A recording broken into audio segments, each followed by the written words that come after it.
and hi everyone. My name is Harshi and welcome to my channel Tarot by Harshi.777. इस video में हम बात करेंगे weekly reading for all the 12 zodiac signs starting from 29th March to 4th of April. Please remember it's a general reading which may or may not resonate with everyone. So please take that whatever resonates with you and leave the rest for others. Also अगर आप मुझसे personal reading चाहते हैं तो उसकी details description box में available हैं. आप मुझे इंस्टाग्राम पे भी फॉलो कर सकते हैं बाय द नेम tarotbyharshi.777, जहाँ पे मैं रोज़ के रोज़ मैसेजेस और एफर्मेशंस पोस्ट करती हूँ. अगर अभी तक आपने ये चैनल सब्सक्राइब नहीं किया है तो please subscribe to this channel, like this and comment down below how you like this reading. Also, I will be doing one single video for all the 12 zodiac signs. आप मुझे comment करके बता सकते हैं कि आपको अलग अलग रीडिंग्स चाहिए फॉर ऑल द साइंस या आपको एक कंबाइंड रीडिंग चाहिए. One more thing to add, इस वीडियो में हम करने वाले हैं एक लव रीडिंग, एक करियर रीडिंग, एक overall reading for the coming week and one spiritual message for each and every zodiac signs. So please comment down below and मुझे बताइए कि आपको ये रीडिंग्स कैसी लगी और आप इससे कितना कनेक्ट या रेजोनेट कर पाए हैं. One more thing before going, Holi आने वाली है बहुत ही जल्दी which is a festival of colours. So wish you all a very very happy Holi and अपना ध्यान रखिए, खासकर जो आपके आसपास पेट्स हैं या फिर जो स्ट्रे एनिमल्स हैं उनका भी ध्यान रखिए. अगर किसी को होली खेलनी नहीं पसंद है तो प्लीज़ उसको फोर्स मत करिए and enjoy the festival, enjoy it with your family, your friends. खूब सारी मिठाइयाँ खाइए, खूब मस्ती कीजिए. तो चलिए चलते हैं आपकी वीकली रीडिंग्स की ओर. Hi Aries, hi Pisceans, welcome to the weekly energy for this week. Start करते हैं आपकी लव लाइफ से.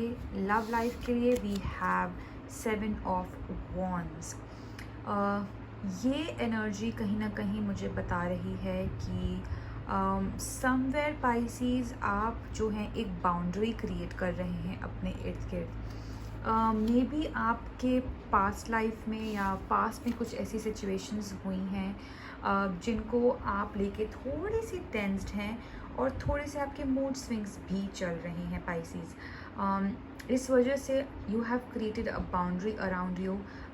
You not letting anyone come inside. ना आप खुद बाहर जा रहे हैं और ना किसी को अपनी लाइफ में एंटर करने दे रहे हैं Pisceans, which is not good. आपको थोड़ा सा जिसे बोलते हैं take it easy, take a chill pill, वैसी वाली एनर्जीज अभी लेने की ज़रूरत है पाइसीज. आप बहुत ज़्यादा ही सोच रहे हैं और लव लाइफ में अगर हम बात करें तो अगर आप किसी रिलेशनशिप में हैं तो आप यूजुअली जब जैसे उनके साथ रहते हैं वैसे नहीं हैं. थोड़े से आप चेंज हुए हैं. It can be due to any reason. हो सकता है कि आप एक कंफर्ट लेवल खो रहे हों या आपके दिमाग में और कुछ चीज़ें चल रही हों, उस वजह से आपने एक बाउंड्री क्रिएट कर ली है. तो ये चीज़ें ना, ये कार्ड बेसिकली मुझे यही बता रहा है कि आपने अपने इर्द गिर्द जो है एक बैरियर बना लिया है पाइसीज. तो उसको जो है आपको थोड़ा सा रिमूव करने की ज़रूरत है और थोड़ा सा ओपन अप होने की ज़रूरत है. एक चीज़ मैं और कहना चाहूँगी, इस हफ्ते ना मुझे ऐसा पता नहीं क्यों लग रहा है कि आपको अपने वर्ड्स पे अपने एक्शन से ज़्यादा ध्यान देने की ज़रूरत है. थोड़ा सा आप अपने टंग पे अपनी जो भी आप किसी से कम्युनिकेशन कर रहे हैं उस पर थोड़ा सा जो है आपको ध्यान देने की ज़रूरत है. किसी से कोई ऐसी हार्श बात या ऐसी कोई मिसकम्युनिकेशन ना हो, कोई भी ऐसी चीज़ ना करें जिससे बाद में आपको रिग्रेशन हो, बाद में आपको पछतावा हो. क्योंकि जैसे बोलते हैं ना कि बाण से निकला हुआ तीर और मुंह से निकला हुआ शब्द कभी वापस नहीं लिए जा सकते. वैसे ही अपनी सिचुएशन पे आप चाहे जितना भी अपसेट हैं या दुखी हैं या फिर चीज़ों को समझ नहीं पा रहे हैं, तो इससे अच्छा यही होगा कि आप जो है अपने वर्ड से जो है किसी को परेशान ना करें, अपने भाषा से या अपनी कम्युनिकेशन से किसी को आप रूड बिहेवियर में आप ना किसी से बात करें। So be careful on that as well Pisceans. बात आती है अगर आपके करियर की, तो यहाँ पे द टावर का कार्ड आया है विच कहीं ना कहीं जो है मुझे ये बता रहा है कि डिवाइन आपको ये मैसेज देना चाह रही है यहाँ पे पाइसिस कि जो चीज़ें हो गई वो हो गई और वो अच्छे के लिए हुई। तो अगर आपकी लाइफ में कोई चीज़ एंड हुई है करियर से रिलेटेड, अगर आपकी जॉब चली गई है या फिर आप थोड़ा सा फिनेंशियली स्ट्रगल कर रहे हैं या फिर कुछ ऐसी सिचुएशंस हैं करियर से रिलेटेड या फिनेंस से रिलेटेड जो अच्छी नहीं गई हैं, तो it's okay, it was meant to be. वो होना लिखा था, वो इसलिए होना लिखा था क्योंकि उससे कुछ और बेहतर होने वाला है पाइसियंस। तो जो चला गया उसके बारे में आप ज़्यादा ना सोचें पाइसियंस, क्योंकि आने वाला जो समय है जो डिवाइन यहाँ पे कर रहा है ना, वो और ज़्यादा अच्छा है। तो आप उस चीज़ को लेके चलिए कि जो हो गया वो किसी वजह से हुआ और जो होने वाला है वो भी किसी वजह से ही होगा। सो आप अपने पे भरोसा रखिए और डिवाइन एनर्जी पे भरोसा रखिए कि जो भी होगा अच्छा होगा और मुझे ज़्यादा टेंशन लेने की ज़रूरत नहीं है। सो इसीलिए इस इमेज को देख के पाइसेंस इतना घबराइएगा मत। ये डिवाइन का मैसेज आपको बता रहा है कि इट्स टाइम कि आप थोड़ा सा एक्सेप्टेंस मोड में आ जाएं और ये समझें कि मेरे लिए आगे और भी कुछ बेहतर लिखा हुआ है। ऑलराइट, बात करते हैं मोनोलॉजी से। आपका गाइडेंस कार्ड जो आया है वो कहता है a fiery climax approaches full moon in Aries.